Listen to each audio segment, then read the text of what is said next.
Tech Talk with Matthew Dickerson. Matthew Dickerson. Tech Talk. Sit back and relax. It's time to talk technology. Hello, speed racers. Take your spot on the starting grid. Get ready to drop the foot and get those EV motors whirring. It's time to tear down the straight for another Tech Talk with Matthew Dickerson. And here he is, all decked out in helmet, racing suit, knee pads, elbow pads, wrist guards and gaudy cape. It's Matthew Dickerson himself. Seems like a bit of overkill, Matt. I'll take the helmet off, sorry. Can you hear me better now? Yeah. So I've had some fun this week. Actually, I'll go back to a story from many years ago. I remember doing some work for an organisation with their servers and their IT environment, etc., and they'd actually had their server stolen. Now, we had lots of very good security and lots of online security, so making sure they had proper passwords, all the sort of normal things you do. We've got good firewalls in place, and they had a secured area for their server. Yeah, but so we got this server in a box. In a server room, Yeah. in a rack, etc. So, and that's all secured electronically as well as physically. I reckon you'd need a big bag for that. You would, but they just had some guys come in who said, we're here to do some IT work. And they wheeled a trolley into the server room, picked up the server equipment and wheeled it out while all the staff went, okay. So sometimes you can get and things they had like no that. server anymore. They had no server anymore. Now, that was years ago, but I saw one, I was just in with the business just in the last week, and I suppose it comes down to that thing where water will take the easiest path to get from A to B, and humans will do the thing that's most convenient to them. Now, this particular place had some products that were worth a lot of money, so they had some security in place. They had some safes in place, and those safes needed a key to get into them. Makes sense. So they had a nice big key. It looked like an old jailer's key, actually, the big old-fashioned jailer's key. So they needed that big key, and they were safes. I reckon the safe alone would have been 200 kilos. So they were big safes, 1.8 metres tall, full of expensive equipment. So the idea was you lock that in there. But then, the key, where do you put the key? You want the staff to be able to have the key. You don't want lots of keys. So then they had another safe, a smaller safe, that had a keypad on it that would change on a regular basis. So that was all very secure. And the key for the big safe was in the little safe with a keypad. Right. So when I come along, and that was in a room that had... So this is almost like two-factor authentication. Yeah. Exactly. a physical two-factor. And then just to make it more secure, the room that was in, which was a common room, it wasn't locked away room, but a room that was in, had a keypad on the door to get into that room. So if I want to get something out of that safe, I'm a staff member, I punch the keypad in the door, open the door, go in, punch the keypad on the safe. Oh, what's the pin this week? Right, make sure I know what that is. Take the key out, put the key in the safe, open the safe, take the product out, away I go, reverse the process. That was too much work, so guess what? That is a lot of work. The safe just stayed open all day, every day.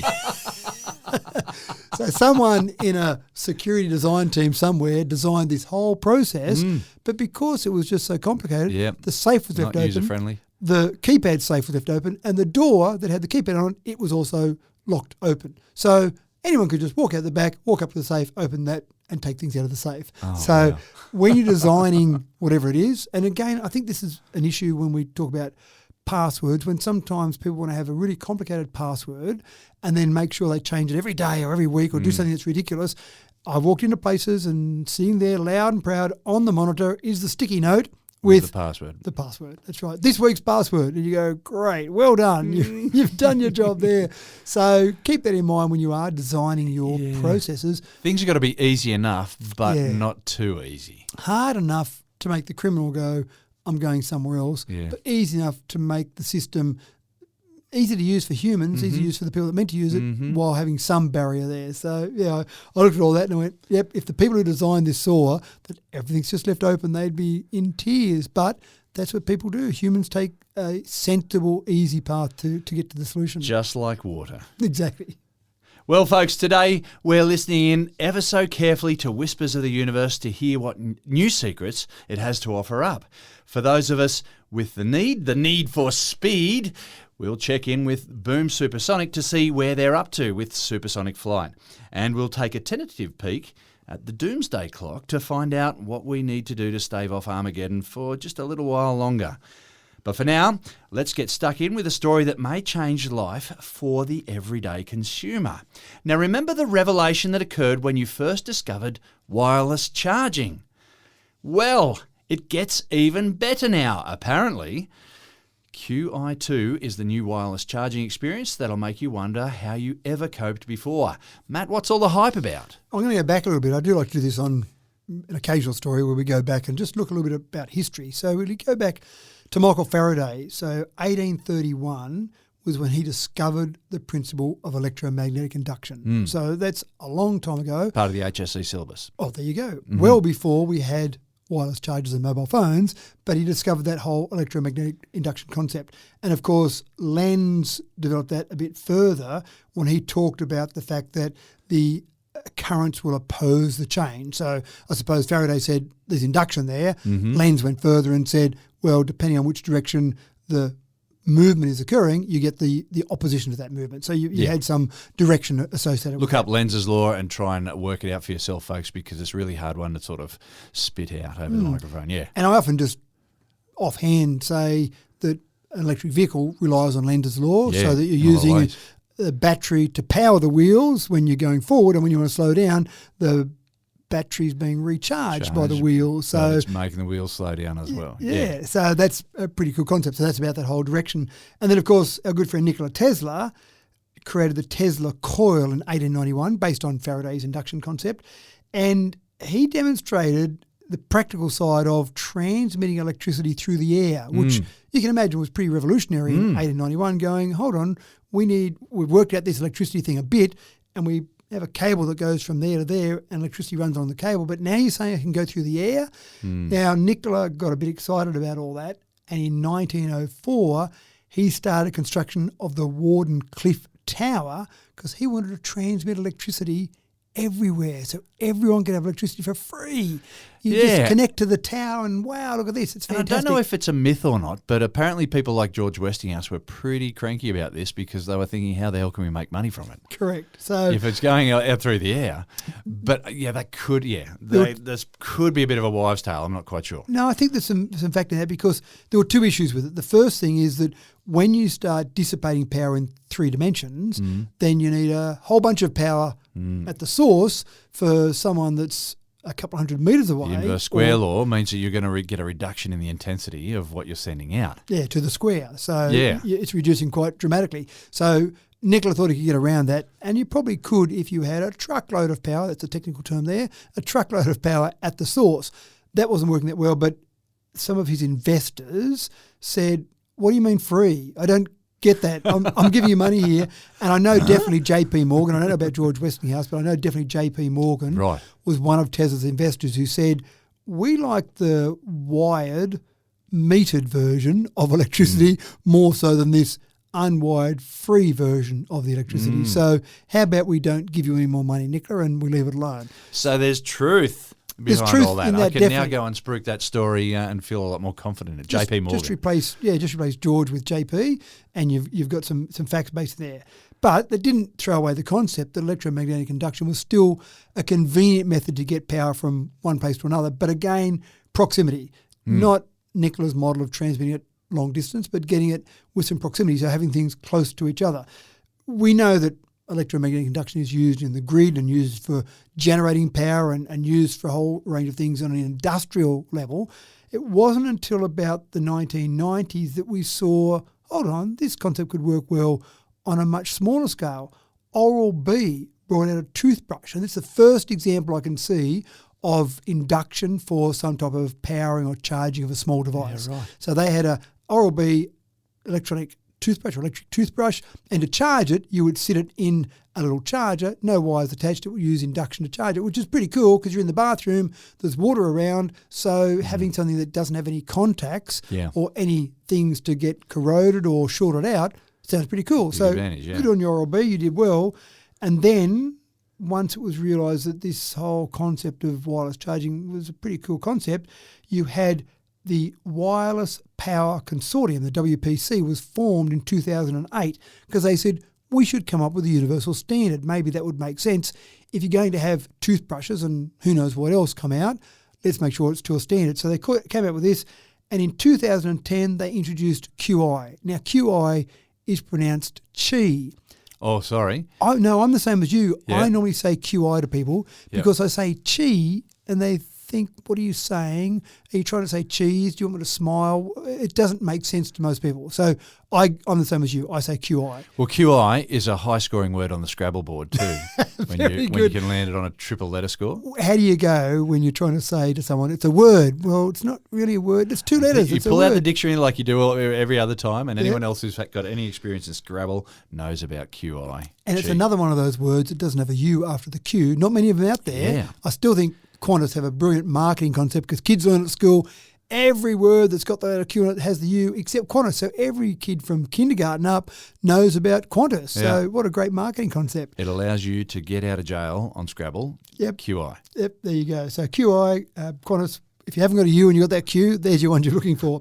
So they formed that and they produced this concept in 2010, Qi, where they said, let's have this standard concept for charging.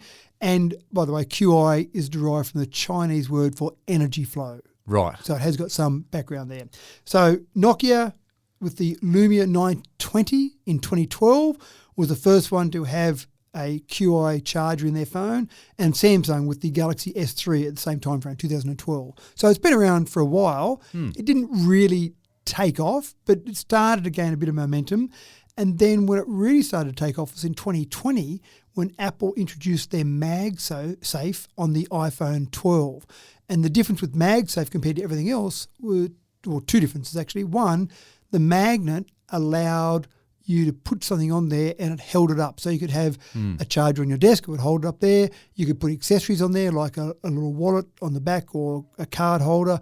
Or you could even have some sort of magnet in your car to hold it up, although if you're on a rough road, it probably falls off anyway because the magnet's not designed to be that strong. But the main reason you want the magnet is because you want the coils to line up perfectly.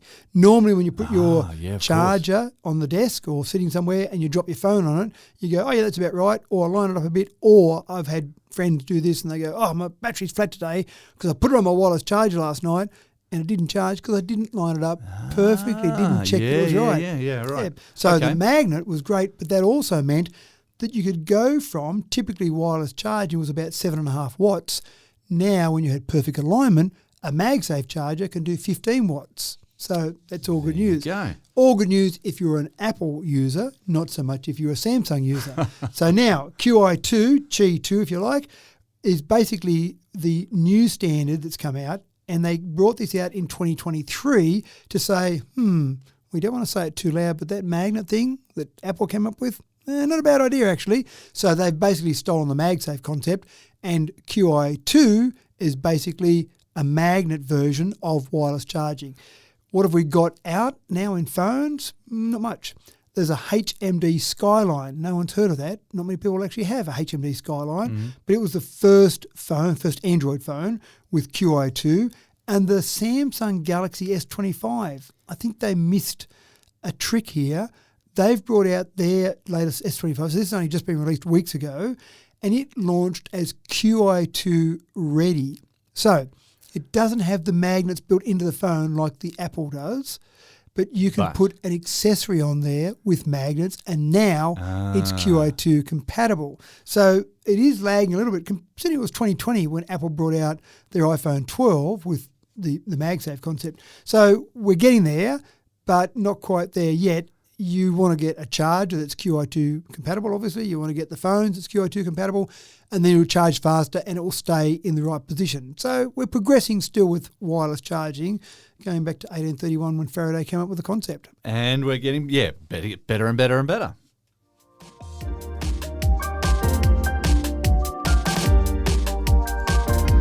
So, complicated medical procedures are set to get a big old Tony Stark-style makeover. Modern operating theatres are becoming more and more cluttered with tech these days, so it's time to borrow some ideas from the Marvel universe and maybe streamline how surgeries are done, Matt. Yeah, exactly right. I love it when you've got fiction, comics, Marvel, Iron Man, whatever. Much stuff has come out of it, been borrowed from sci-fi and fiction. And if you're a really good scientist, really good researcher, you've probably got an active imagination because you've got a think of stuff. You've got to create stuff. So reading a few comics or watching a few movies, that might be enough to inspire you. Yeah. This is all based around Apple's Vision Pro. Now, it seems to be a lot of competition for a headset, for various AR and VR headsets for gaming, huge industry gaming. Yeah. And when you see a new headset, you think of gaming. Well, I do anyway. I think it's out for gaming. So that's all fine. So when you look at the Vision Pro, you think, okay, they're going to focus on gaming. They haven't been that successful with that, mainly, in my opinion anyway, because the little number of $3,500, that's how many dollars you'll pay for a Vision Pro headset. So it's been out for about a year and you're paying a lot of money for it. So sales haven't gone through the roof. And I don't know whether it's a deliberate strategy by Apple or whether it's just been coincidental, but you're seeing some other uses come for Vision Pro, and medical field is one of those areas. So when you've got people working on, or surgeons if you like, working on bodies, whether they're working on real bodies or they're working on cadavers, you're working on something that's expensive or delicate, as in a real human body. Or to get a cadaver, you're typically paying $10,000 for a research institute to get that, or a medical facility to get that, and then you can only cut it up so many times. I imagine you can't keep reusing it. I've seen some simulators that do something similar to a cadaver, but again, they're not ideal. What they're using a Vision Pro for, a couple of areas. One is they're using it for AR. So you could actually have a simulated body on a table, and you could use AR to do some of that work and actually work out what you're doing with images projected inside the Vision Pro headset. Yeah, so you're wearing a headset. You don't have to worry about all this other stuff. Well, you could have a physical body there to give you that physical presence as well, but you're virtually cutting it open. You're not really cutting it open, and the AR is helping you there. So that's point one. Training, absolutely.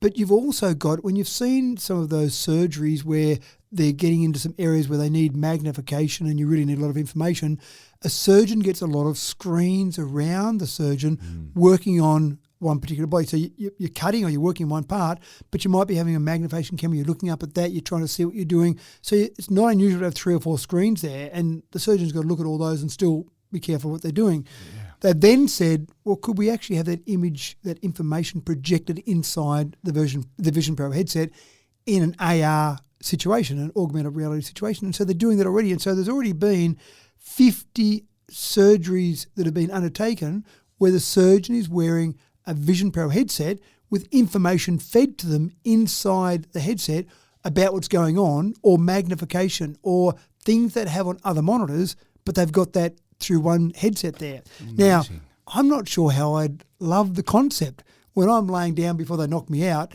and look up at the surgeon and he's got a Vision Pro headset. My first thought would be, goggles. what are you playing? What game are you into there that you haven't got time to get away from that? Please? That's right. So that's quite fascinating as well. And then I think we'll still see situations where you'll have remote surgeries. So you might have someone who's a less skilled surgeon in a particular area, and they might use someone that's a long way away with a Vision Pro headset to be seeing what this surgeon's seeing and directing them on how they're going. I think Apple's onto something here. Their sales, their original sales they predicted were about 3 million units a year. And at this stage, after a year, they've only sold about 400,000 units. So well below, which is unusual for Apple to be well below a sales target, but maybe they're going, actually, you know what? Maybe we've got a whole area here that we haven't explored. Maybe forget the gaming area. Maybe getting to the stage where we're using this in medical procedures. Wow. A lot of hospitals out there, a lot of surgery that happens. Absolutely. Yeah, a whole range of different things. So quite fascinating. And I think there's a lot that we talk about that can be applied in the whole healthcare industry. And this is just another one of those areas.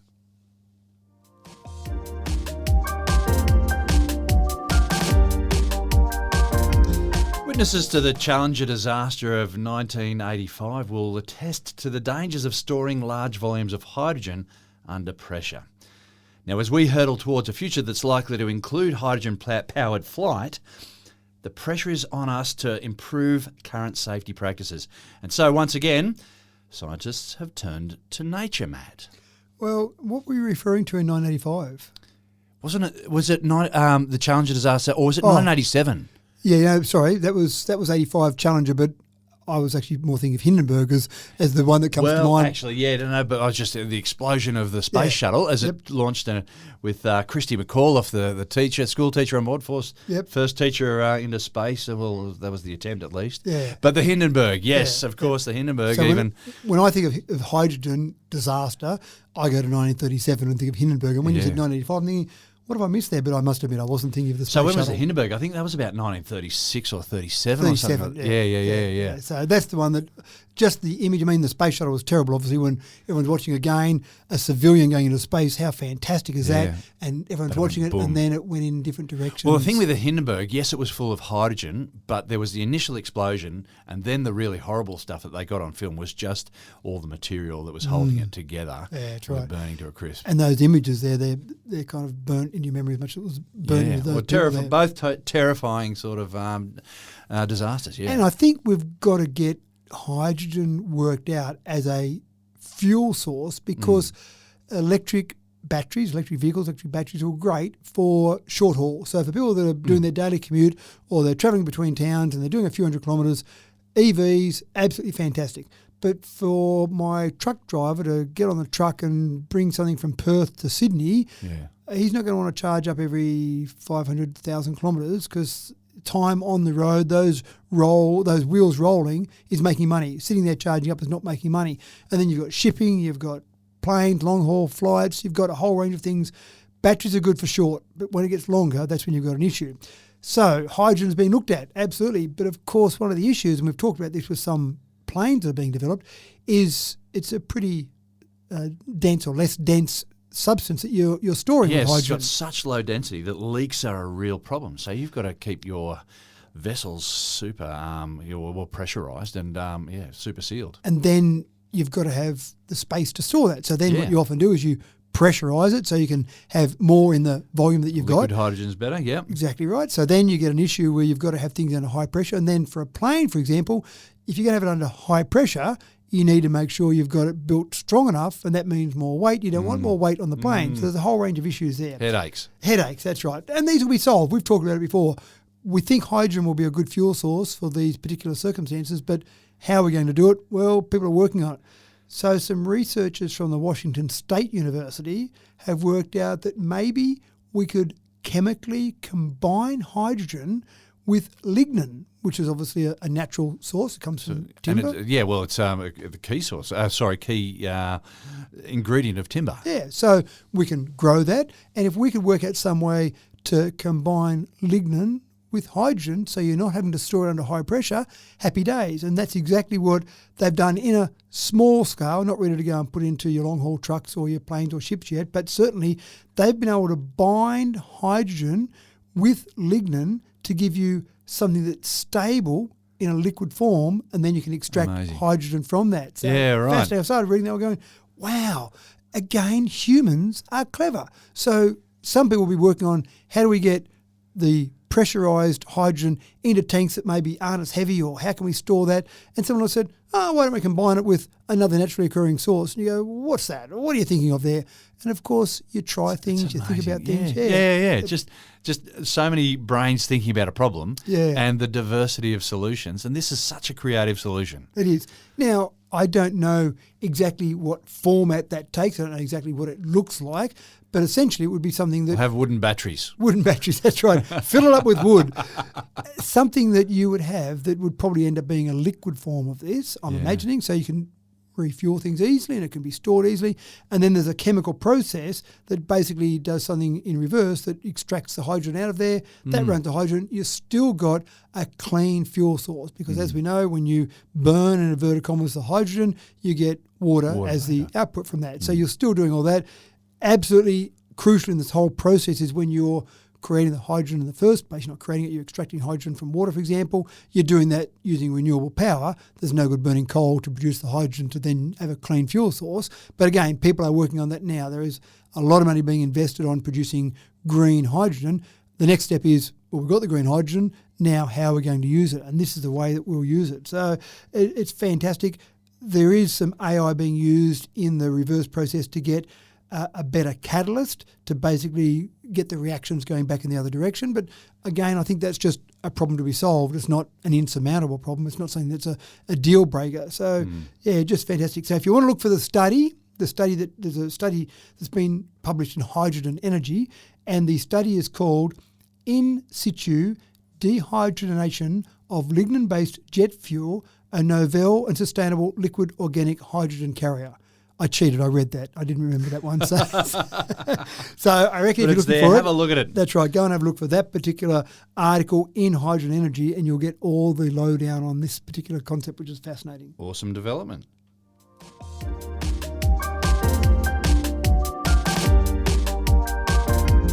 The universe continues to offer up mysteries to keep our astrophysicists on their toes. Now, I, for one, remain stubbornly confident that the chances of alien life making any sort of contact with Earth are negligible at best. However, fast radio bursts, or FRBs, are being detected more and more commonly, and astronomers are getting excited. But perhaps not about aliens yet, Matt. Not about aliens, but I want to tell a story, and I may have told this story before because I love this story. I was at the Parkes telescope one day doing some work there with some of the... And you saw an alien. Well, almost. We heard about an alien. I heard about the story about when the Parkes telescope detected alien life. And I thought, this is fascinating. I haven't heard about this. And so the story was told to me. And Parkes telescope, of course, for people that don't know, it's often called the Dish. It's a 64-metre radio telescope. It was critical in the moon landing. That's what most people remember or first heard about the land. That's right. So that was... over there doing some work there, and they said back in the 90s and early 2000s, or maybe even the mid-2000s, they were convinced they'd found alien life because they were getting some bursts of perytons, P-E-R-Y-T-O-N-S, right, and they were sporadic. They were coming from somewhere in space. They were sporadic, so it wasn't like there was a star doing something consistent and out were coming perytons. It was just random, and every now and again they'd say, "Oh, we've seen some more. What's going on there?" and trying to work out what it was. The problem was solved in 2015. So this went on for a long time, and what they found was there was an old microwave oven. If you had a specific circumstance where you'd put the timer on, the time would go, the time would finish, you'd open the microwave oven, no problems. If you looked in and you saw your cup of coffee boiling or whatever and the timer hadn't finished and you opened the door, a little burst of radio frequencies around the same frequency as perytons escaped from that microwave. And the dish, detected sitting them very close to it, because the microwave is obviously underneath the dish, the office is underneath the dish, or just nearby, and the dish is pointing upwards. But enough leaked through the back, we've got a burst there. And so you can imagine it wasn't, if it were just when the microwave was turned on, it wouldn't have, I think someone would have picked it up earlier, because it was like, hold on, I turned the microwave on at 10 o'clock this morning and we picked up hold on, no, I've worked out what it is. But because it's not that often that you open the microwave before it's finished its time, and normally you turn it on, it goes ding, you open the microwave. So it might have happened once every month or two. It might have been maybe someone worked there who tend to open it more often than other times, so there's more of these perytons being detected. Anyway, it's a great story of make sure you're getting down, you're researching down to the nth degree to see what might be. You've got to look at all the angles, haven't you? All the angles, that's well, right. I'm sure that I saw a documentary, I'm sure it was about the SETI planning, the search for extraterrestrial life and whatnot. And we've been receiving, these signals from space and whatnot, but they were just all explained by, just a normal star activity and whatnot. And then there was a blip, just a tiny little glitch in there. Over the 20 years that they'd been at that stage that they'd made the documentary, and there was a blip, and they had them all in a tiz. And I'm just thinking about the guy with his coffee mug. What's going on here? But anyway, so FRBs. Oh, FRBs. sorry. Yep. So back to the story at hand. Sorry. So CSIRO have got their ASKIP telescope, radio telescope. This is over in WA. And the dish is one telescope, one 64-metre telescope. They've got another little 12-metre dish near the main dish in Parkes, but they don't use those two combined in an array. They've got different purposes, the two dishes. But over in WA, you've got 36 dishes spread across 6 kilometres that are effectively used as one big mother dish. Again, using technical terms here. So using that and using a new system they've got. So they used to use a system that was called I can't remember what that one was called, but the new system's called CRACO, C-R-A-C-O. They used to run, the Craft was the old one that was called, C-R-A-F-T. They've got a new system called CRACO, and that processes about 100 billion pixels per second to try and identify FRBs in real time. Now, they've detected about 20, and they've explained most of them. So there's 2 sporadically emitting neutron stars. They know about those. That's fine. They've got 4 pulsars that they've improved the location data for. So they're knowing about these various ones, but they can't quite explain all 20 of these FRBs that they're seeing.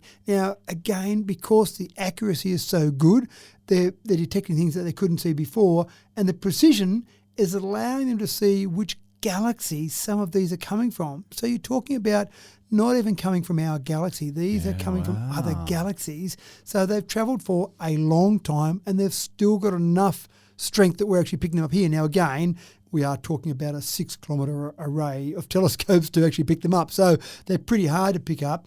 But will we start to find that maybe some of these are coming from alien life? Maybe. I'm with you. I don't think so. But I just reckon if there were aliens out there, they would have come to see us before now. But they've got to travel a long way. These could be neutron stars, pulsars. They could be neutron stars. They could be magnetised neutron stars, magnetars. They could be alien technology, but that's way down the list. In fact, researchers kind of go, yeah, sure, but there's probably lots of other natural things that are happening that are causing this as well. But I do find it fascinating that we are looking back in time, because you've got to think about when you emit something from something that's 1 million light years, 10 million light years, even just a light year. That's looking back in the past from a year ago. Yeah. Yeah. So So some of these signals are coming from when the dinosaurs, would have been sent at the time that the dinosaurs were roaming the Earth, and some of them well before that. That's right. And some of them before there was any life on Earth. And if we did pick up some alien life, it's not as if we can say there's aliens out there, because they might have been out there a million years ago, millions of years ago. Just before their planet blew up. That's right. Just before they had a nuclear war, just before climate change happened on that planet. But quite fascinating, and it's worth looking at that. And certainly for those young budding astrophysicists out there, those kids in school right now who are looking to get out and get their hands into astrophysics as they grow up. Yeah, absolutely right. And we do have good technology here in this country, and international researchers do come and visit us. Yeah, so quite fascinating.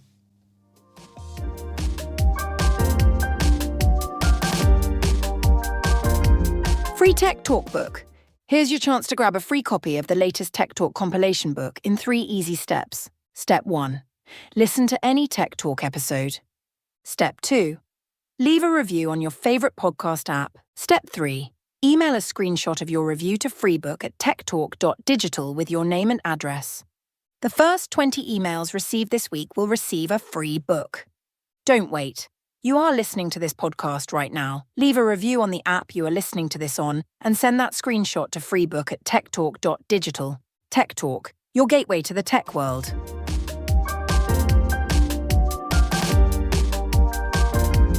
Now, you may remember from way back a little smartwatch company called Pebbles. Pebbles was, in fact, the first smartwatch, from what I understand, and really kicked some life into the wearable tech industry.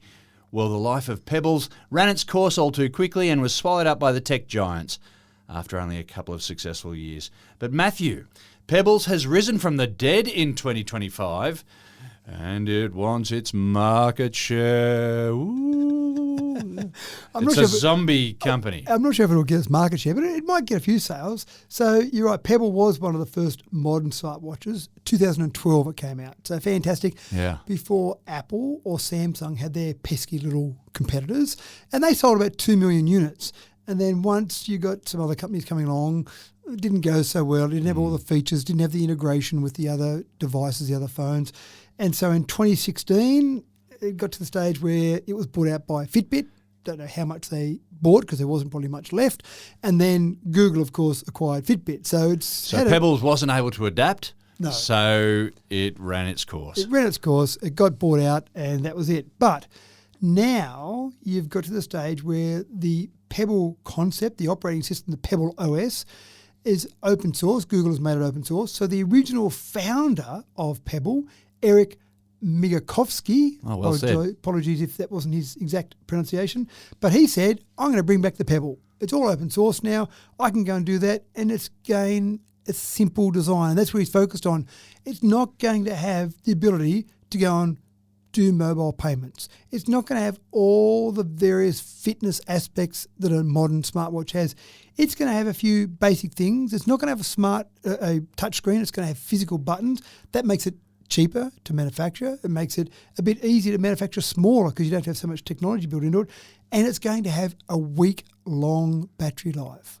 So that alone is enough to get me interested because charging a smartwatch every day becomes a bit of a hassle. Well, there are a lot of people wearing smartwatches right now who are using 20% of the features, 10% of the features of that smartwatch. So it's going to have Bluetooth, that's fine, but it's not going to have things like LTE, or it's not going to be able to have a mobile device on its own. It'll only work like the first Apple smartwatches when they came out. You had to have your mobile phone nearby. It's going to be the same as that. So it's not going to have all that technology built in. It's going to do some basic things there. You're going to be able to hack it. It's made to be hackable, so you can actually modify it. You can change the face. You can go back to the original faces or put some modern faces on there. You're going to tinker and play with it. It's not for someone who wants to put it on and basically go and do their run and record their run. It's going to be someone who wants to play around with it and just basically have something that's simple. And I actually see more of this concept where some people go, oh my gosh, these new smartphones, they do so many things. Too much in them. They're bigger, they're complicated. I want to make a phone call. Can I just do that? No, sorry, that's not a feature. You've got to add that feature on. You need an app for that. So I think this is actually quite interesting. I don't know how well they'll go. Good luck to him for saying, let's have a crack. And I imagine they're going to be cheap. They haven't actually released it yet, but I imagine they're going to be fairly cheap as well because smartwatches are getting dearer and dearer. They are. And just like smartphones, every new model that comes out, this year, it's a bit bigger than last year. Why? Just the size was okay. Give me more features, not necessarily a bigger phone. But I think there's a call for the simple things in life. I think so. I think absolutely. Yeah. But I'll tell you in a couple of months' time after I see how Pebble sales go.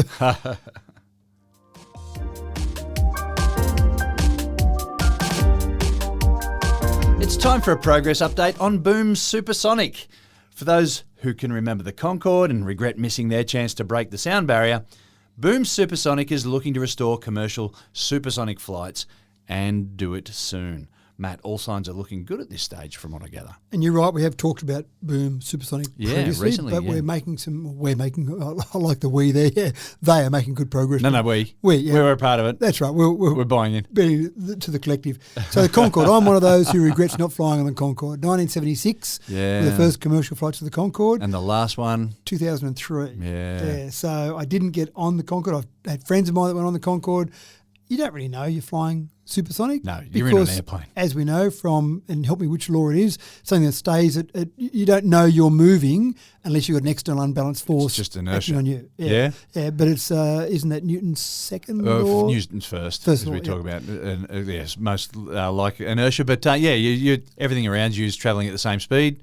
You've done your acceleration when you take off. That's right. And you don't really hit supersonic speed until you're over the ocean because Correct. They don't like dropping sonic booms over people's houses. No, that's right. So when you're on the Concorde, or when you were on the Concorde, and you look out the window, you're doing, well, actually, it went up to Mach 2.04, the Concorde, so you're doing twice the speed of sound. Normally on a jet intercontinental flight, you're flying at maybe Mach 0.9. You look out the window, you as a human would know no difference. There's no trees going past you out the window. If there are, you're in a bit of trouble. And you can't see the sonic boom. You can't see the sonic boom, that's right. So, but the Concorde used to be really heavy because it carried so much fuel, right? Because it used to burn a lot of fuel, that's right. Yeah. And they were fairly small. The Concorde only seated about 92, depending on which configuration, up to 128 people. So not too big because, again, they had to move all that weight and all that fuel. So plenty of personal service from the stewardesses and the stewards, yeah? Yeah, I think they did that because the tickets were so expensive they had to make you feel a bit better. So the Concorde retired, and it's fascinating to me. We talk about the 747s coming out, introduced that whole jet flight around the world back in the 60s, 70s, and we're not going much faster now than we did back then. So many things have progressed and changed, and we're safer, I grant that. And people want to travel fast. They do. And I often joke to people when they're buying their business class or first class tickets, you go, well, we all get there at the same time, so I don't know if there's much of an advantage in buying those. It is a bit more comfortable, but apart from that, but this would be something you get there a bit faster. So Boom Supersonic, they've got their plane, the Overture.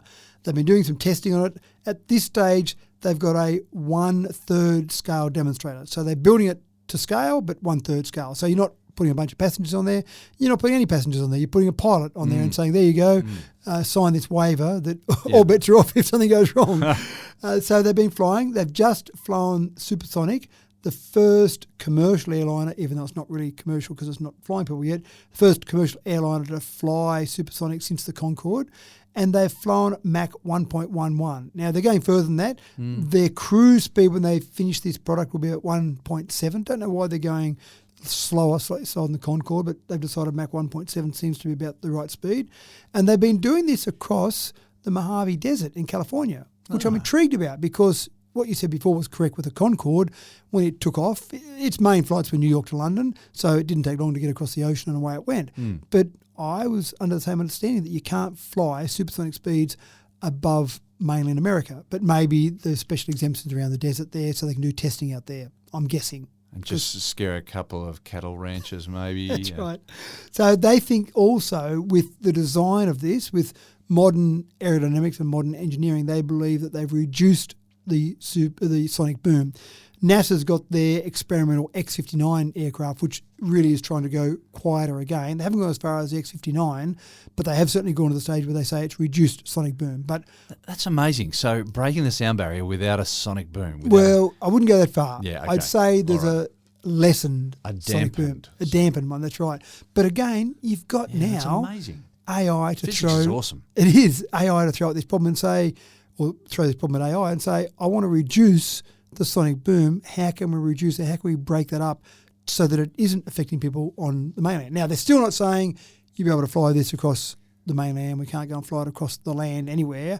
But maybe if they can reduce that sonic boom, they'll be allowed to fly that. Maybe you've got to get to a certain height before you can go above the speed of sound, climb to 30,000 feet and then go for it and put your foot down kind of thing. So that might be good. So this will carry about 64 to 80 passengers. And I read the fact that you've got United Airlines, American Airlines, Japan Airlines already put in pre-orders, 130 of these. Wow. And they say they'll be flying by 2029. And I thought, it's a long way away. But then I looked at the calendar. Yeah. We're in 2025. And last year was only 2020. It seems like that, doesn't it? When did that happen? When did we go to 2025? So 4 years away.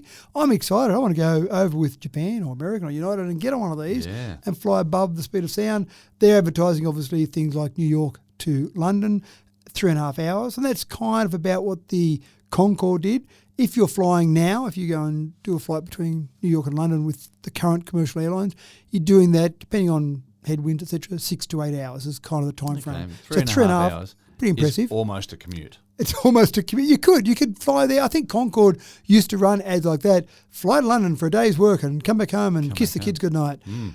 Concorde's best time for New York to London, again, probably relied on some headwinds not being there, 2 hours and 52 minutes for the Concorde. Oh, wow. Okay. But their normal, that's a record. That's right, their normal flight time was around 3.5 hours. So the same sort of time frame. So this is pretty exciting. They've got their medium bypass turbofan producing about 160 kilonewtons of thrust. So you need that is a lot of thrust. That's right, more than my car's got. So you need that obviously because even though they typically fly higher than normal, you've still got some air resistance. That's all you're fighting to try and keep the speed up there is air resistance. So you go higher, so there's a little bit less air around. So it's all good. They've got 100% sustainable aviation fuel they'll be using in this. And they won't have the classic droop nose of the Concorde. Of course, the droop nose was so that it could cut through the air while it was flying at supersonic speeds, but then you needed it to drop down so the pilots could see the runway to actually land. They'll be using, of course, some augmented reality in the cockpit. There you go. Not using a Vision Pro headset, but just using augmented reality in the cockpit to be able to land that and then not have to change the physical structure. Because I imagine there would have been a bit of engineering to drop that nose down, but then make it so that it was strong enough when it came up, you could actually get the airflow without the hitting thing it. falling off. That's right. That wouldn't have been mid-flight good. at any stage. And from what I remember, it never did fall off. So well done the engineers on that. No, that's right. So the ticket prices they're saying will basically be the same sort of ticket price as a business class flight. So I'd be happier paying business class airfares when I am getting there fast. If you knew you were getting there fast. In half the time, basically. So bring it on, 2029. I'm booking my tickets now. Sky's the limit.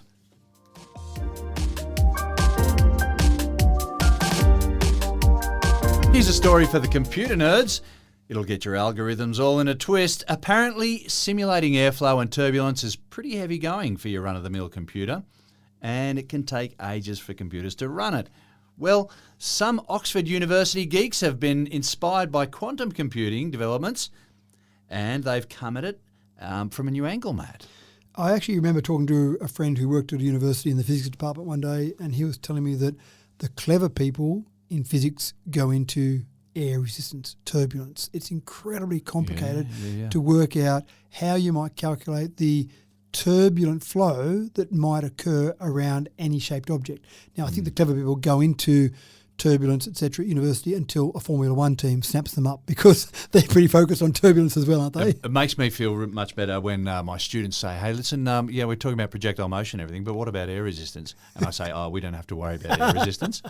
And the kids go, come on. So, I say, well, you can worry about that when you're doing your fourth year at your university. That's right, and get snapped up by an F1 team. So it is a problem, and when they put some calculations together to see what might happen with airflow, and this might be airflow around the weather, for example. We know it's a common joke, isn't it, weather forecasters? How can you have a job that you get things wrong so often? Well, it's the most unaccountable job, isn't it? You just stand in front of the camera and just say whatever you want. That's right, because whatever happens the next day, it's whatever anyway. Well, I've forgotten what they said.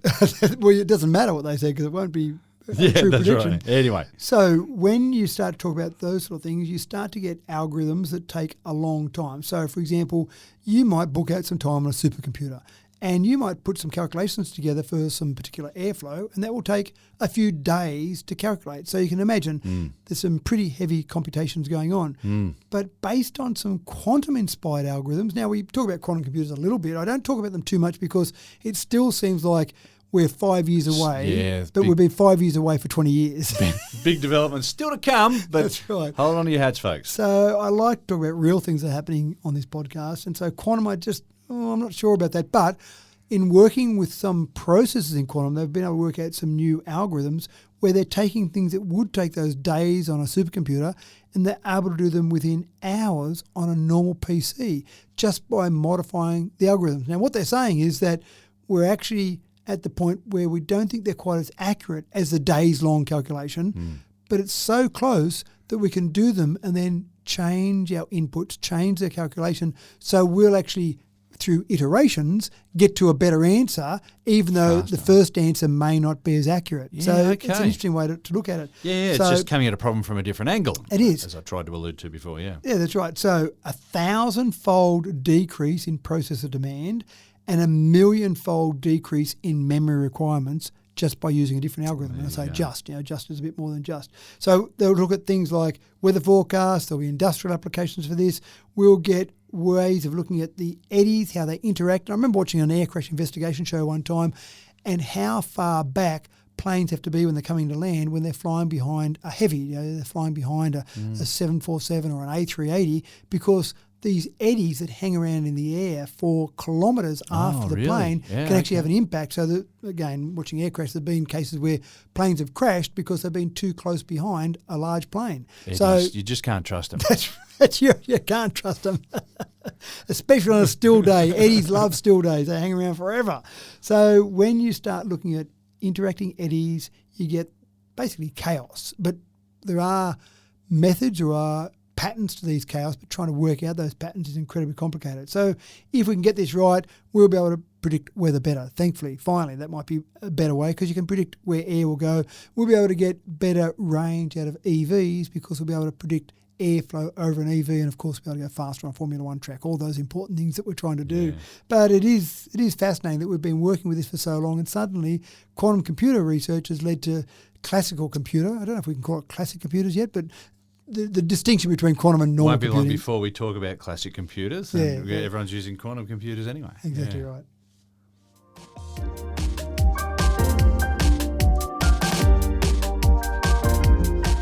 Now, every year, right about now, we get an update from the boffins who manage the Doomsday clock.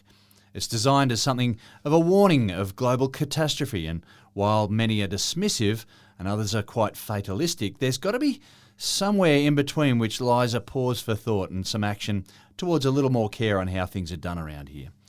Matt, where's the Doomsday clock sitting now, and why all the hubbub? Well, I'll get to where it sits now. I'll go back a little bit first of all. You've got the Bulletin of the Atomic Scientists, and they adjust the clock annually. So each year they say, how close are we to midnight? Midnight being the end of civilization as we know it. So not a great place to be. No.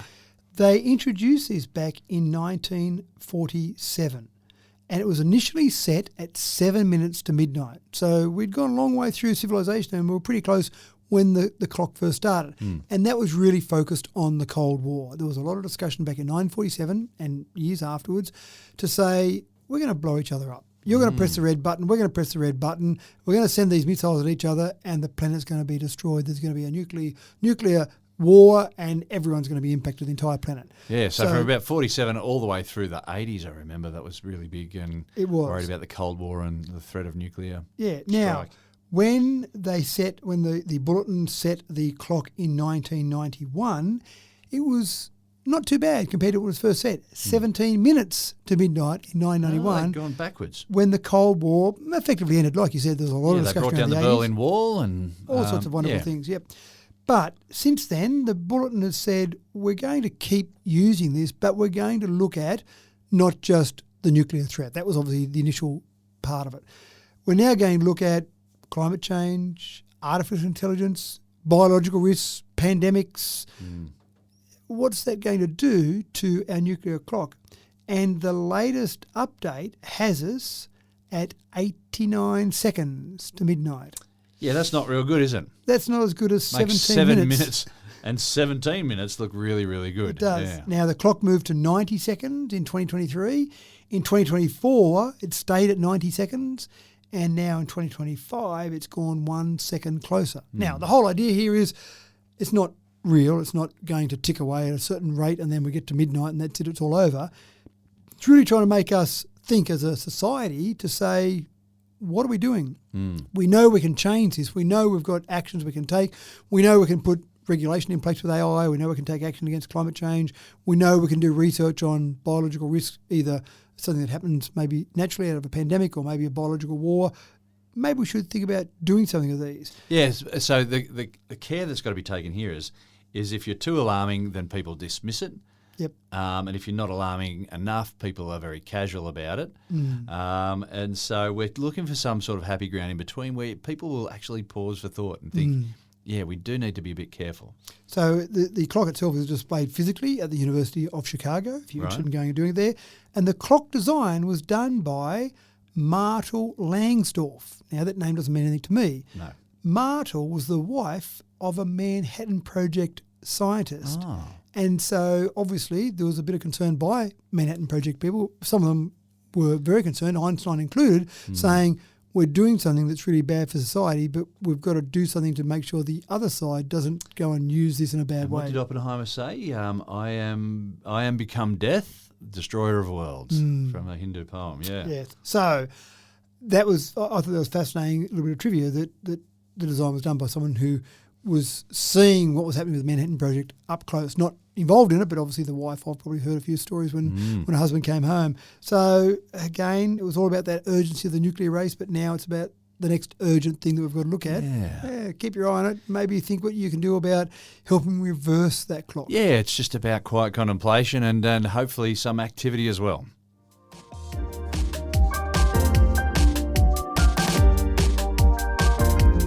Now, last week we talked about the news on the Deepseek, the AI engine out of China that just might break its Western counterparts. Matt, you've got a couple more tidbits to add today. Is Deepseek worth all the buzz it's getting? Just a few little updates, I suppose. It has captured a lot of media attention, so I thought it was worth talking about.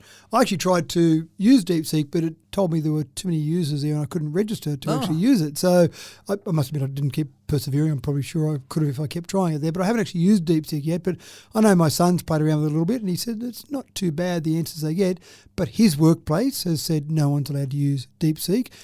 Various governments across the world have said no more Deepseek, and we talked about it last week.